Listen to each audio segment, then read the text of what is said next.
Hello दोस्तों, आज हम एक नए पीएचडी एडमिशन फॉर्म के बारे में बात करेंगे जो कि आईआईटी जोधपुर से है। दोस्तों, इस एडमिशन फॉर्म की खास बात यह है कि ये पूरे साल भर चलता है। आप इसको कभी भी फिलअप कर सकते हैं, बट इसकी कुछ डेट्स वगैरह हैं कि आप जब फिलअप करेंगे तो आपको नेक्स्ट काउंसलिंग वगैरह के अंदर शामिल किया जाएगा। तो हम देख लेते हैं दोस्तों। सबसे पहले दोस्तों, हम इसकी लिंक वगैरह आपको हमारी वेबसाइट पर दे देंगे। तो देखिए दोस्तों, सबसे पहले आपके सामने ये लिखा हुआ है कि पीएचडी, एमटेक, एमएससी वगैरह। तो हम पीएचडी सेलेक्ट कर लेते हैं। तो पीएचडी के अंदर दोस्तों इन्होंने दो टाइप के आवेदन मांगे हुए हैं, जैसे कि विश्वेश्वरैया पीएचडी और रोलिंग पीएचडी। तो ये अलग अलग के लिए होता है। तो हम जैसे रोलिंग पीएचडी देख लेते हैं। जैसे आप इस पर क्लिक करेंगे तो आपके सामने इससे रिलेटेड सभी इन्फॉर्मेशन वगैरह आ जाएगी। तो ये देख लीजिए दोस्तों इन्होंने यहाँ पर बताया है कि ये कुछ डेट्स वगैरह और अनाउंस कब होगा, और अप्लाई करने की लिंक भी दी हुई है। तो ये आप देख सकते हैं। देखिए दोस्तों, इन्होंने यहाँ पर डेट वगैरह बताई है, जैसे कि 20 अप्रैल और 20 अक्टूबर वगैरह। तो इसके आसपास ये फॉर्म आप फिलअप कर सकते हैं। जैसे कि अभी फिलअप करेंगे तो आपको नेक्स्ट काउंसलिंग वगैरह के अंदर शामिल कर लिया जाएगा। तो यहाँ पर हम इस एडवर्टाइज़ की डिटेल वगैरह देख लेते हैं। इसके लिए दोस्तों आपको एडवर्टाइज डिटेल्स वगैरह पर हेयर पर क्लिक करना है। इसको क्लिक करने के बाद में आपके सामने नोटिफिकेशन डाउनलोड हो जाएगा, जिसके अंदर अदर इन्फॉर्मेशन वगैरह दी हुई है।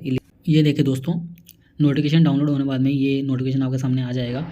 और इन्होंने यहाँ पर काफ़ी सारे सब्जेक्ट वगैरह बताए हैं जिसके अंदर की आवेदन वगैरह मांगे जाते हैं। तो ये आप देख सकते हैं। Artificial intelligence and data science, bio science and bio engineering, centre for emerging technology and sustainable development, education and technology for education, chemistry, chemical engineering, civil and infrastructure engineering, computer science and engineering, electrical engineering, liberal arts, mathematics, management and entrepreneurship, mechanical engineering, metallurgical and material engineering, physics.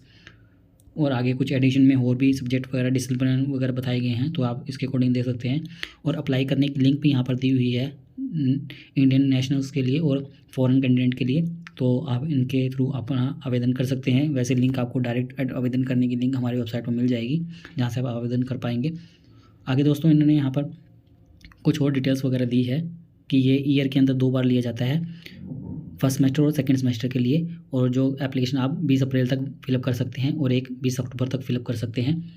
तो ये देख सकते हैं, इस प्रकार से आप आवेदन कर सकते हैं। क्योंकि कुछ कैंडिडेट ऐसे भी हैं जिनका फाइनल सेमेस्टर वगैरह चल रहा है और वो कंप्लीट होगा, तो वो इसको फिलअप कर सकते हैं जब तक ये एप्लीकेशन फॉर्म के लिए वो इंटरव्यू वगैरह देंगे। तो जब तक उनका ये फाइनल सेमेस्टर कंप्लीट हो चुका होगा तो उनके लिए बेनिफिशियल है। तो फिलअप करना चाहते हैं तो भर सकते हैं इसको।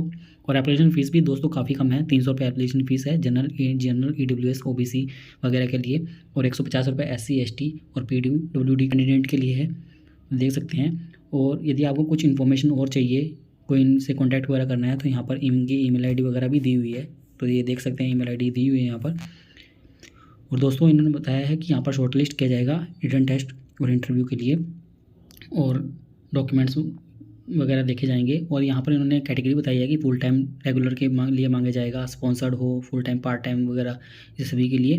तो ये देख सकते हैं, ये फुल टाइम रेगुलर के लिए भी इन्होंने यहाँ पर बताया है। सभी प्रकार की डिटेल्स वगैरह यहाँ पर दी है। एलिजिबिलिटी का दोस्तों इन्होंने यहाँ पर बताया है कि आपका 60% मार्क्स वगैरह होना चाहिए, या 6.0 CGP होना चाहिए जनरल EWS OBC के लिए, और 55 SC ST PWD वगैरह के लिए होना चाहिए। ऐसे ही इन्होंने अलग कैटेगरी के लिए और बताया है, डिग्री के हिसाब से बताया है। तो आप अपने अकॉर्डिंग इसको देख लीजिएगा। ऐसे ही इन्होंने एक्सटर्नल स्पॉन्सर सभी कैंडिडेट के लिए बताया है। यहाँ पर दोस्तों आपको फाइनेंशियल असिस्टेंट भी दी जाएगी, तो यहाँ पर लिखा हुआ है। बट उनके लिए भी कुछ क्राइटेरिया वगैरह होना चाहिए आपके पास में, या आपको जहाँ से फेलोशिप मिल रही है तो आप वहाँ से भी दे सकते हैं। तो ये इंपॉर्टेंट डेट वगैरह इन्होंने यहाँ पर फिर से बता दी है। तो ये आप अपने अकॉर्डिंग दे सकते हैं। जब भी आप फिलअप करना चाहिए इसको फिलअप कर सकते हैं। इसकी कोई एंड डेट नहीं है, क्योंकि ये साल भर फॉर्म चलता है। और यहाँ पर इन्होंने सभी की email ID वगैरह दी हुई है। यदि आपको कोई इन्फॉर्मेशन चाहिए किसी डिपार्टमेंट से स्पेसिफिक, तो आप यहाँ पर इन्फॉर्मेशन वगैरह ले सकते हैं। दोस्तों ये थी इस नोटिफिकेशन के बारे में जानकारी। दोस्तों उम्मीद करते हैं आपको हमारे द्वारा दी गई जानकारी अच्छी लगी होगी। यदि आपको हमारे द्वारा दी गई जानकारी अच्छी लगी हो तो आप हमारे चैनल को सब्सक्राइब कर सकते हैं, और आप हमसे टेलीग्राम पर भी जुड़ सकते हैं ऐसे ही PhD से रिलेटेड नए अपडेट के लिए।